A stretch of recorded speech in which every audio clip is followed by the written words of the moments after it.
আসসালামু আলাইকুম ভিউয়ার্স, বর্তমানে আমি অবস্থানরত রয়েছি আমাদের এশিয়ার বৃহত্তম গ্রাম বানিয়াচঙ্গের রাজবাড়িতে। আপনারা অবগত আছেন আমাদের বানিয়াচঙ্গের মধ্যে দেখার মতো কিছু জায়গার মধ্যে রাজবাড়ি, সাগরদিঘি এবং আরও কিছু বিশেষ বিশেষ জায়গা রয়েছে যেগুলা ঈদের মুহূর্তগুলোকে আরও সুন্দর করে তোলে। আমাদের বানিয়াচঙ্গের রাজবাড়ি এবং এইখানে দেখতে আছেন কি পরিমাণে ভিড়।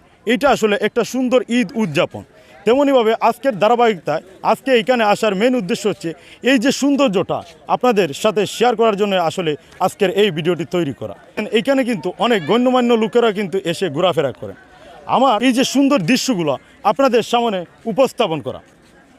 আপনারা অবগত আছেন বিগত অনেক দিন যাবৎ, অনেক মাস যাবৎ আমি এই গ্রাম বাংলার সাথে জড়িত রয়েছি। গ্রাম বাংলাকে প্রেজেন্ট করতে আসি ওয়ার্ল্ড ওয়াইড। আজকের ধারাবাহিকতা এই যে রাজবাড়িতে ঈদের পর দিনের যে সুন্দর একটি চিত্র, এইটাই আমি আপনাদের সামনে উপস্থাপন করার চেষ্টা করলাম।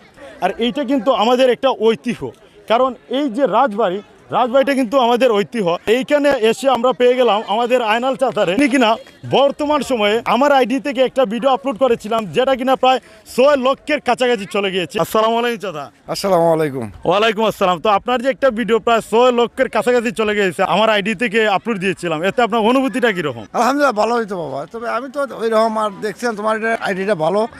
তোমার লাগে দোয়া করি বাবা, আল্লাহ তোমার মনে আশা পূর্ণ করতো, আমার লাগে দোয়া করবো।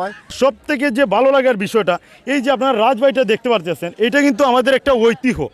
এইটা আমাদের ঐতিহ্য। এইখানে রয়েছে 100 বছর আগের ঐতিহাসিকতা। একসময় আলী রাজা এই জায়গাটি শাসন করেছেন বা এই এরিয়াটি।